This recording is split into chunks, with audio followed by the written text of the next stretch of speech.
Hello, everybody. This is great. And I want to thank Harvey. I want to thank everybody. So many friends in this audience. You know, I'm very familiar with the area. And our country is hot. We're doing a good job. We're doing a good job. Stock market just hit another high for the 59th time in 1 year. And it's been really great. But I want to thank especially Harvey and all of the people, his beautiful wife, Christina, daughter, Eve. And he really put his heart and soul. He's a wonderful man, a great attorney, a very legitimate person. Sit down. Come on, we'll be here. What the heck? It's a beautiful evening in Palm Beach. Sort of semi, isn't it, huh? No, it's great. Hot area. It's a hot area. It's one of the hottest areas anywhere in the country, if you think, right? It's a pleasure to be back with so many friends and neighbors in a place that I love and a place that I call home, Palm Beach. It's been, I've been here for a long time. And I begin by congratulating the Forum Club on 50 incredible years. The Forum Club, wow. Harvey asked me if I do this. I said, no, I have a big speech. You know, I just had a big speech. You probably saw a big. And it's all over television. I said, where am I going now? He said, you're going to Carver Center. But you know, honestly, Carver Center is terrific. And I mean, I was saying, somebody said, you know, sir, you don't really have to do it. You can call up and probably do it. I said, are you kidding me? Can you imagine? This is a crowd where I know so many killers, very successful people.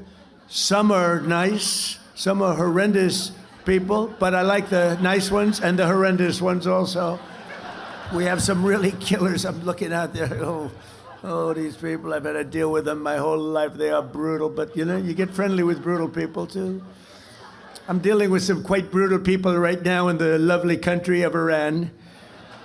They are very brutal, and I will tell you, we're doing very well. You cannot give Iran a nuclear weapon. It's all I can say. You cannot.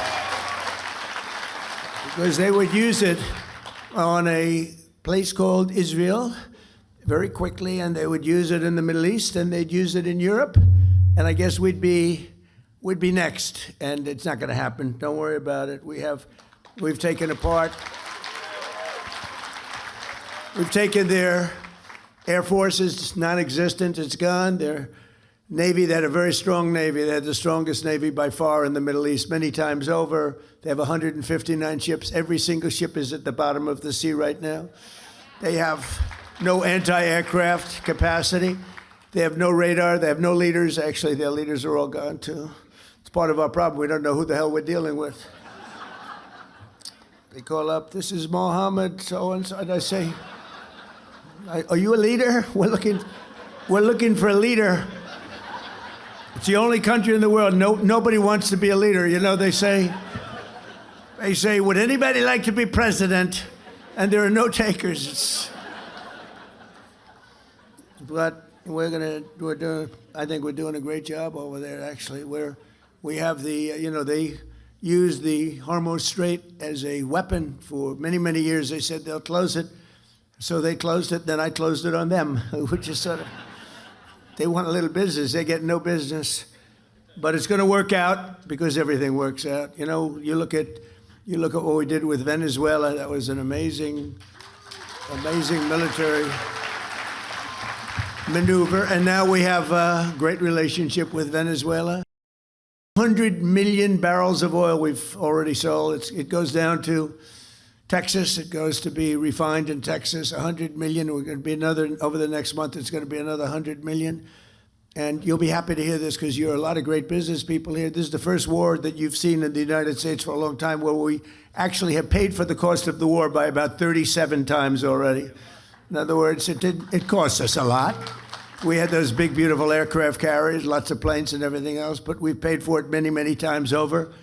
And we're getting along great with the people, the leaders of the country, and we're working with them very closely, and they're relying on us totally, and the relationship is very good, and they're doing more business now than they've done in 15 years probably, and we have the oil companies all moving in, the big American oil companies are all moving in. It's really been amazing.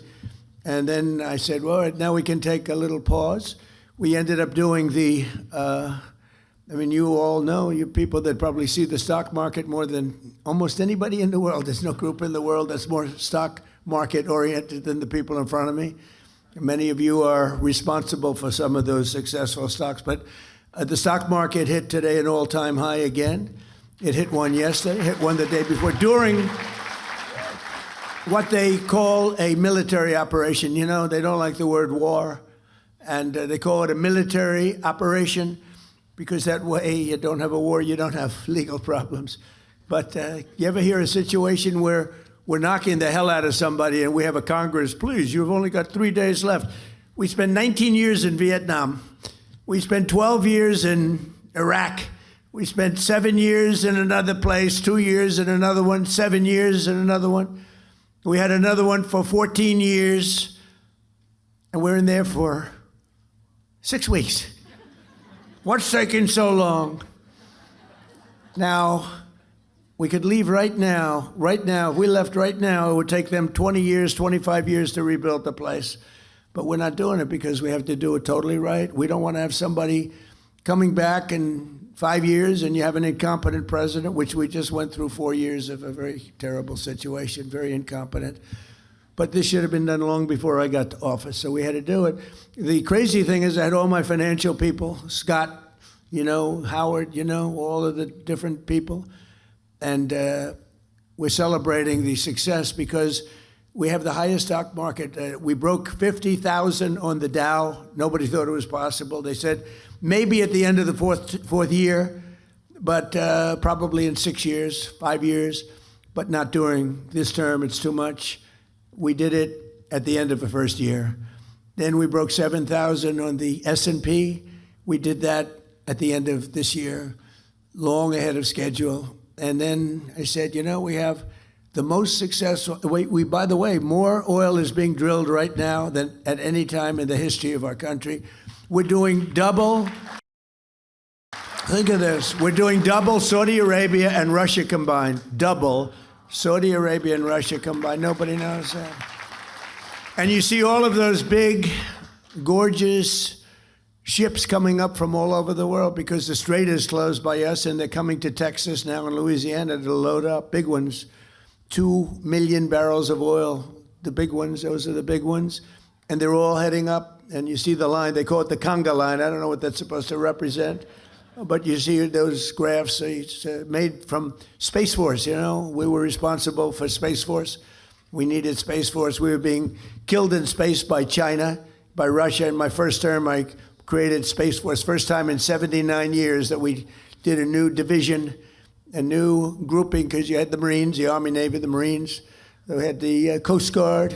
We have all of the different branches of government, the Air Force. And they thought the Air Force and the Space Force would stay together, but the Air Force wants the Air Force. They're not going to give, and space is so important now, and we did Space Force, and all of those things, many of those things that you're saying is because of Space Force. And now Space Force we were losing badly in space to Russia and China militarily. Now we're way in the lead, way in the lead. We have the greatest space capacity of any country in the world. So we're very proud of that. We need it. We need it for protection because it's a nasty world out there. We need it for protection. So we're very proud of Space Force, but they, among other things, they give you beautiful satellite pictures of what's happening in the world. And when you look at the Hormuz Strait and you see all of those ships, all of those people and ships that they want to get out or they want to get in, they're all over the place. They're like little ants, right? They look like a little anthill. And hundreds and hundreds of ships. And we have a Navy that is unbelievable. We put up, it's a blockade. It's a blockade. And you saw the other day where a massive tanker, this was bigger than 2 million barrels, a massive tanker was trying to run it, and the young captain of the ship from Annapolis, these guys are like central casting. You could put him in. I'd say something about Tom Cruise. I was going to say better looking than Tom Cruise and taller, but I'm not going to do that because he's a friend of mine. I can't do that. But they're like central cat. You could move them to Hollywood right now. They'd be movie stars. But you saw him saying, we have guns trained on your ship. Turn your ship around. Turn, and this is loudspeakers that go over the ocean, and they hear them from 2 miles away. Turn your ship around. Turn your ship around. And all of a sudden you, yes, we are going back to Iran. We are going back. They turned it around. It takes 10 miles to turn the sucker. You know, it's not like turning around a bicycle. It's big stuff. And then we had the other one you saw from 4 days ago where they were going to ram the we call it an iron wall. It's essentially an iron wall. We have such great military and great Navy. And they were going straight through. And they said, turn your ship around. And there was no response. Turn your ship around. Evacuate your engine room immediately. And you see all these guys running out of there.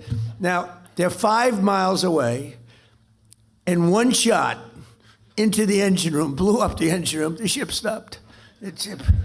They used tugboats, and then we landed on top of it. On top of everything else, we then land on top of it, and we took over the ship. We took over the cargo, took over the oil. It's a very profitable business. Who would have thought we were doing that? We're like pirates. We're sort of like pirates. But we're not playing games because, you know, for 47 years, Iran has been pushing everybody around. They're the bully of the Middle East. They've been scaring everybody, Israel and Qatar, Saudi Arabia, UAE, Bahrain, Kuwait, all of them. They're all, it was the bully of the Middle East. I understand it. Bush made a mistake. He took out Iraq. You know, Iraq, and by the way, I congratulate the new president of Iraq. I endorsed him. I'm now in the business of endorsing political leaders from foreign countries, countries that nobody's ever seen before. And we have a pretty infallible record. We've won a lot of them, but I endorsed the man because we didn't like the man that was the president of Iraq, and we endorsed somebody that not a lot of people have heard of, and he won in a landslide. So I just spoke to him yesterday. But the relationships we have relationships that are very, very strong, very powerful relationships, and I think the Middle East is going to be taken care of. We had a lot of conversations with the leaders. I call them the new leaders. I call them the new regime. You know, they kept saying, the radical left, where is regime change? Well, if this isn't regime change, there's no such thing. Because Khomeini in the first tier was gone. The second tier is gone. Half of the third tier is gone, which is a problem. That's a problem. Because we are trying to figure out the right one to talk to. We talk to one, and then another one calls up. Let's make a deal. But I think we're in a very, I know we're in a very strong position. There's the expression that we've all heard, or many of us have heard, if you like the fights, if this were a fight, they'd stop it. But again, their military they have some missiles left. They have some missile-making capacity left. We've knocked about 85% of their manufacturing capacity for new missiles out. We've knocked about 82%, but that means they have missiles left. We knocked out most of their drone-making factories, but they have some drone capacity left, and drones are pretty effective. But we've also developed, in the meantime, you know, if you remember, the German U-boats were a horror. Nobody could stop them, and then all of a sudden they come up with sonar, and it went from nobody could stop them that it was the worst place in the world to be is in a U-boat. The drone, anti-drone capacity that we have now is fantastic. They have new weapons, lasers. You got to see the lasers. They go into a laser, they just burn like they just boom. And we have that, and we have very special machine guns with large-scale bullets operated by a computer. And as they come in, it just knocks them out like it's amazing. But with all of that being said, there's still danger. There's always danger with war. With war, you never know what happens. Look at Russia. It was supposed to be a one-day war, and it's 4 years, right? And you see that, and it's really a terrible war. And it's a lot of people died. Last month, they had 25,000 soldiers, mostly soldiers, killed. It's like a bloodbath over there, and I think we'll get that. We've settled 8 wars, and that should be the 9th. I think we're going to get it done, but it's a rough one. It's a rough one. But we're joined tonight by a lot of my friends and very distinguished people that are great people. The Palm Beach Mayor, Danielle Moore. Where's Danielle? Where are you, Danielle? Hi, Danielle. How are you? Great person. we're working on a couple of things that for good water, let's say a nice water product, right? Like desalinization. I said, Danielle, why can't we be like a submarine? We have the best desalinization. We have the best submarines in the world. We can go for years underwater, all nuclear submarines, or the nuclear ones. And one of the things we have is great water on the submarines, desalinization. So I'm saying, how does that sound for Palm Beach? So we're looking at it. We're going to play with it and see, boy, would that be nice from the standpoint of unbelievably clean, pure water. It would be great. So we're working with Danielle, and we're working with the council. And I think something's going to come up, whether it's filtering or desalinization. Desalinization's a little bit better and a little bit more expensive, like a lot. But, you know, anything used by the Navy is the most expensive. But think of it, they can go forever in a submarine. Nuclear submarine can guide at just about top speed for 35 years without refueling. Can you believe it? Going at a very fast. We have the greatest submarines anywhere in the world. Nobody close. We're 15 years ahead of any other net. We have the greatest military in the world. I rebuilt it. I rebuilt the military in my first term, and I didn't know I'd be using it this much my second term, but certain things have to be done. It was sad when in Afghanistan, some of it was left behind by people that should have never happened. Getting out, we wanted to get out. We were going to get out easily. We would have won. We would have won and then gotten out. We would have gotten out with great pride. But we left some of the military, but it was really just a small percent. You know, it sounds like a lot, and it is a lot, but it was 2% of what we built up. We built a great military. But our submarines can go by nuclear power. Think of that. They can go for many years without stopping. They have water capacity, Danielle, unlimited water capacity. The one thing they don't have, you know what it is? Food. They have to come up every 90 days for food. The only thing we can't figure out is food. A little simple thing like that. So, but it's really amazing. Some of the things that we're able to do with the military, with a lot of other things too. Palm Beach Town Council President Ted Cooney. Thank you, Ted. Thank you, Ted. Good job. Good. Palm Beach County Administrator Joe Abruzzo, who's a phenomenal, you got a diamond there. Hey, I know a lot of town administrators, and you don't want to. This guy is a diamond. Thank you very much. You're doing a fantastic job. Thank you, Joe. A friend of mine, even though he's a Democrat, sort of a Democrat. I don't know if he's a Democrat, but he goes as I tell you one thing, he's a great sheriff, and he's a popular guy. Sheriff Rick Bradshaw.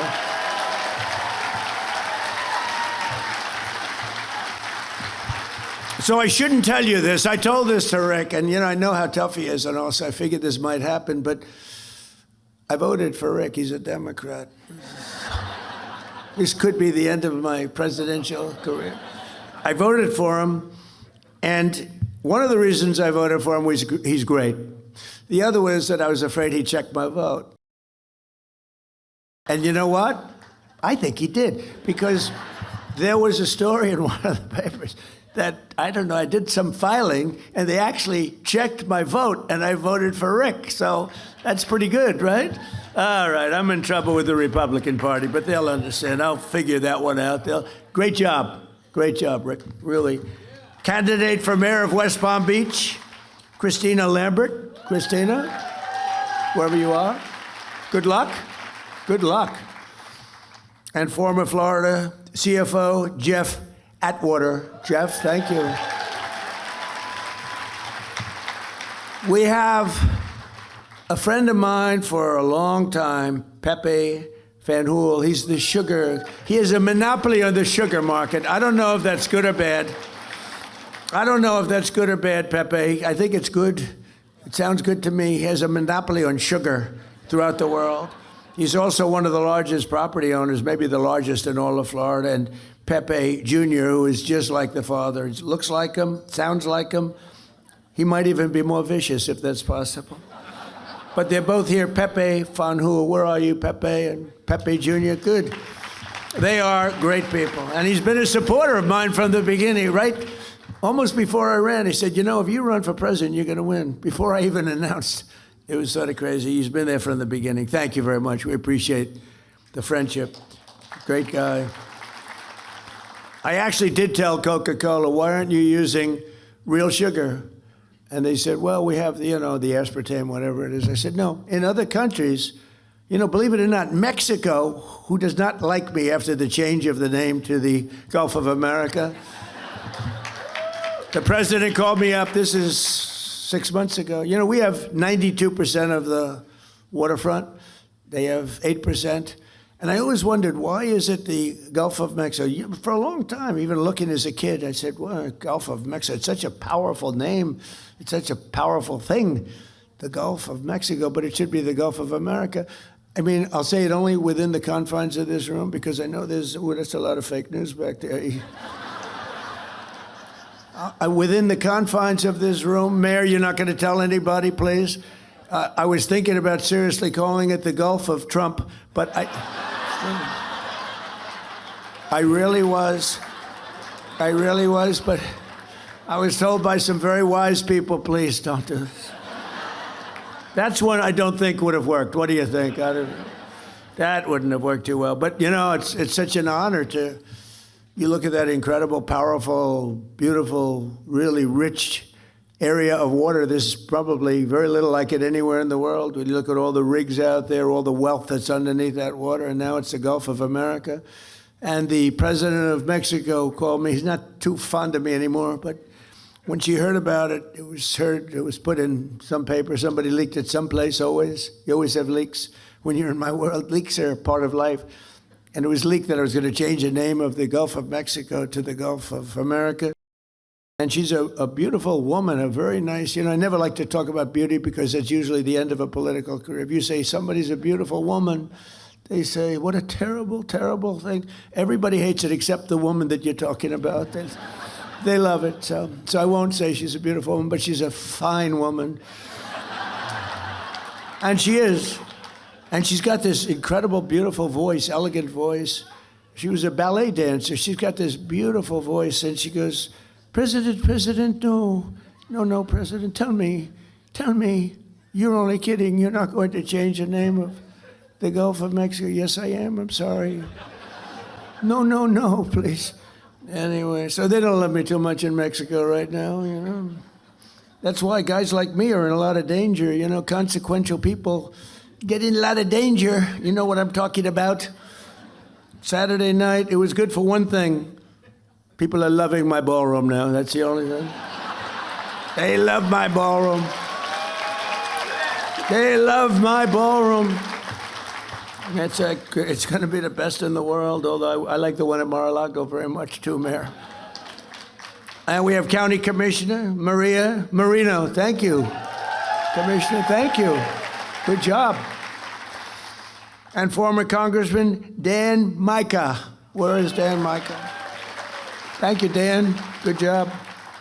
An architect who's really talented. He's done a lot of work for him. He's got a flair, a beautiful Hispanic flair in particular. And he comes from originally a place called Cuba, which we will be taking over almost immediately. No, Cuba's got problems. We'll finish one first. I like to finish a job. On the way back from Iran, we'll have one of our big, maybe the USS Abraham Lincoln aircraft carrier, the biggest in the world. We'll have that come in, stop about 100 yards offshore, and they'll say, thank you very much, we give up. But this man really is great. Rick Gonzalez, he's a great architect. Where is Rick? He's doing a couple of projects for us now. He's doing some beautiful little projects that we have going with my son, Eric, who's fantastic. He's done a great job. And former Ambassador Robin Bernstein is here. She went out and learned Spanish, right? Dominican Republic. She went out and learned the language, and she learned it well. Congratulations. Not a lot of people aren't smart enough to do that, Robin. Most people don't bother doing it. I wouldn't do it, to be honest with you. But Palm Beach County is a very special place, and Palm Beach is a very special place, and it should be no surprise that across my first and second terms, residents of this community have served our country with exceptional devotion and skill. I oftentimes, I'll meet people, I didn't know them, but I'll meet people at the club, or I'll meet people in Palm Beach or West Palm Beach. I love West Palm Beach. It's one of the really great stories is West Palm Beach. Palm Beach has been incredible. It's never been run better. We appreciate it. West Palm Beach is really hot. It's coming along so fast and so good. It's all over, one of the hottest. And I'm so honored with what's happened with Joe and with Meg. Where's Meg? Are you right? Stand up, please. Meg she's fantastic. But I do want to thank you, and I want to thank everybody that voted. We had we was really a bipartisan vote, if you can believe it. I'm not used to that, when you have Democrats voting, but with the name change on the Southern Boulevard and the airport, and I can only tell you we will work to deserve that name, and we love you guys, and we're working with you in Washington and a lot of different things, and I think it's been a great partnership. Florida generally, but this area, I feel so strongly about it. We have to help and make it even better. All over the world, they love it, and they talk about it, and we have to make it and keep it first class and the best. But I want to thank you very much. I know how hard you worked on that. She's a really great person, and I don't know what her future is, but I think it's really good politically. I think she's fantastic, and she loves animals, right? She loves her and her husband. They love animals, and that's good. That usually is very good for votes. I was never as much, they all wanted me to buy a dog when I went to the White House. They said, sir, you'll be the first president in 68 years or something that doesn't have a dog. I said, it's not going to work for me. No, they like pictures of Biden walking his dog all that, but his dog was a vicious dog, kept biting our Secret Service people. No, we had 28 bite problems, 28. This was a violent dog. That's not a dog I'd want. But for 60 years, I guess, even longer, every president's had a dog because they do it for votes. Some of them do it because they love the dog. Probably most of them do it for votes. And I thought it would look quite fake. Like the fake news, it was quite fake. Can you imagine? Donald Trump has purchased a lovely, lovely little poodle. And he walks him religiously every day on the White House grounds as he's inspecting the ballroom that's going up. They walk deep down into a foundation that's going down to China. There's a lot of stuff going on in that foundation, let me tell you. A friend of mine said, boy, that's the deepest foundation I've ever seen for a ballroom. I said, yeah, a lot of things happening there. But we have several friends of mine that were great with us past and present. We have Secretary of Commerce, former Wilbur Ross is here. Thank you, Wilbur. Thank you, Wilbur. We have former Ambassador Woody Johnson, who's a great guy and you were a great ambassador. We appreciate it, Woody. Great guy, and the owner of the Jets, and current director of the Federal Housing Finance Agency, a man who has taken the Fannie Mae and Freddie Mac, but Fannie Mae, it's over $1 trillion in value. When I gave it to him, it was not doing well, and he's turned it around, and it's worth over. We're thinking about taking it public, taking a little chunk out of it. I don't know what the hell we're going to do. It's peanuts compared to the values of, you buy 15 missiles. You take it public, it buys 15 missiles. But Bill Pulte, where are you, Bill? Bill. No, it's true. My first term, I was offered $100 million for that. And I turned it down because the guys that were offering me were very sharp. Two of them are sitting in the room, by the way. They're not happy. But I turned it down because I didn't want to. Did you ever hear of schmuck insurance, right? I didn't want to be a schmuck. I didn't want to have them flip it for $500 million in 2 weeks, which is always a possibility. It's always a little scary, especially in the world of politics. I was with a bank, a very good bank, a very hot banker who's going to the head of one of the biggest banks in the world, and he was also in charge of real estate for the bank. And they had a corner building on 57th and 5th Avenue in New York, and he wanted to sell it, and he made a deal, quick deal, nobody even knew about it. It was quick, and he sold it for $25 million. And the person that bought it flipped it the following week for $97 million. And that was the end of his job. That was the end of his rise to the chairman of the bank. So I don't want to be in that category, but we kept it. I put Bill Pulte in charge, and I think it's worth over $1 trillion now, right? So we kept it, and we didn't sell it, and that's good. That's good.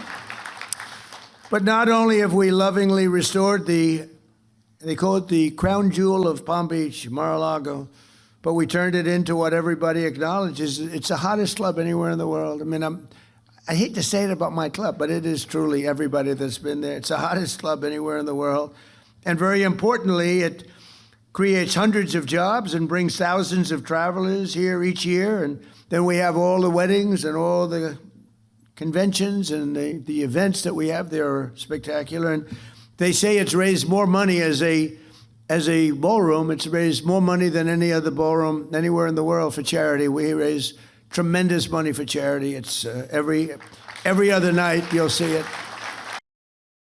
They raise it for incredible things. And just as Marjorie Merriweather Post, who, with her husband, E.F. Hutton, that was a power couple. E.F. Hutton, remember? E.F. Hutton talks, everyone listens, right? He was the #1 guy. He's like some of the guys in this room was a long time ago. This was in the early 1920s, roaring 20s, but Marjorie Merriweather Post was married to E.F. Hutton. She was the richest woman in the world, and they wanted to build something incredible, and they envisioned everything, and they bought the lot in South Florida. She bought it because that's where the great reef, if you look at, the maps, you have a great stone. It's a source of unbelievably powerful stone. It's a stone jetty, and it ends right there. She bought it there because there wouldn't be any settlement when you built the house on that settlement. It ends right in the backyard, actually, and it's really pretty amazing. She envisioned something really great, and she built Mar-a-Lago along with E.F. Hutton. And at the time, and then you had the Depression, but she wasn't affected by the Depression, and she actually built other sections onto it because she wanted to give people jobs. She did a fantastic job, and she always wanted that to be the Southern White House. And in fact, when she died, she left it to the White House Historical Society, and the late, great Jimmy Carter decided that Mar-a-Lago was too expensive for the United States, so fortunately for me, he gave it back to the Historical Society, and I bought it. And we spent a lot of money and made it great. I lived there for a while. Then I said, this is a very big house to live in. And, we had kids, and you have the kids running around the house. You can't find your kids ever. Where are they? Where are they? Which floor are they on? But it's a special place, and it's become a great, great club. And we've had all the foreign leaders, most of them. We had President Xi of China here a few years ago, and I'm going to be there in 2 weeks, by the way. That'll be interesting, but it'll be something because, he's amazing. He's an amazing guy, and the trip is going to be a very important trip that I'm making. And we had the late Prime Minister Abe of Japan. He was a fantastic man. He was a great friend of mine. He was assassinated in Japan with probably the only gun in Japan. They don't have guns in Japan at all. This crazy person made a gun and assassinated my friend. He was great. And we've had a lot of the other top leaders of the world at Mar-a-Lago. So good for Palm Beach. It's interesting. They have a lot of Secret Service, as you can imagine. Probably gets even more, but we have a lot. And I have friends that are very rich, very powerful, and they don't complain. They sort of love it because the president is in your community, not me. It's the president of the United States is in your community, and they're so proud of it. I mean, people that are in this room that are very, very substantial, as big as it gets on Wall Street, and they have houses that are beautiful, and they have to go around. They have to go to one bridge or another bridge. They get thrown around like piñatas by the Secret Service. Get the hell out of here. These are people that never get spoken to. The Secret Service, these guys, they don't have a lot of expression. They do a very good job. And the head of one of the biggest banks, the biggest bank, comes in. Sir, move out. What? Move out right now. Come on, let's go. He said, nobody's ever spoken to me. And yet they don't mind. It's crazy. They don't mind. They're honored to have the president, whether it's me or anybody, they're honored to have the president in their community. So it's great. And it also gives you a lot of additional security. You get a lot of freak security. Mayor, I have to tell you, you probably have the safest community in the history of the world, if you want to know the truth. Nobody's coming into Palm Beach to do any robberies, okay? In addition to a really great police group that you have, they work very closely, and the firemen and policemen, and we have the ball over, the policeman and fireman's ball, and I think it's become the hottest ball over with John Scarpa and all the people, Tim, all of the people that do it. I think it's the hottest ball, but it's an honor to work with the police. I also based my campaign here on election night in 2024. We had a great victory party just across the street in the convention center, and that was quite an evening. We were waiting for the decision, and it came early, it was around 9:02, and they said, Donald Trump will be the next president of the United States of America. It was very cool, actually, I thought. And it was right across the street. It was right across the street, and then we had some crowd. Joe, you could use a little bit larger convention center, whatever you can do. Get that thing. I know you are. If you're working on it, it gets done. And so it was from Mar-a-Lago. We were there, and then we came over here, and we had a tremendous crowd. And we celebrated a tremendous thing. And our country now is just amazing. And we were laughed at and mocked. For 4 years, we were mocked. We were laughed at as being a stupid country. And now we're thought of with great respect, like we haven't been thought of for many, many decades. I want to thank the entire Palm Beach community for the extraordinary support that you've shown me and my family over the years, and I especially want to express my profound gratitude to the recent renamings. I want to just tell you that we have a lot of things in store. I know that a lot of tremendous elements are going to be added to the airport, making it bigger and better, and it's really going to be, I don't think there'll be anything as good as your airport will be anywhere in the country, anywhere in the world. So that's the way I feel, and that's very important. In Washington, they say, sir, which airport would you like most to fix up? I said, how about Palm Beach?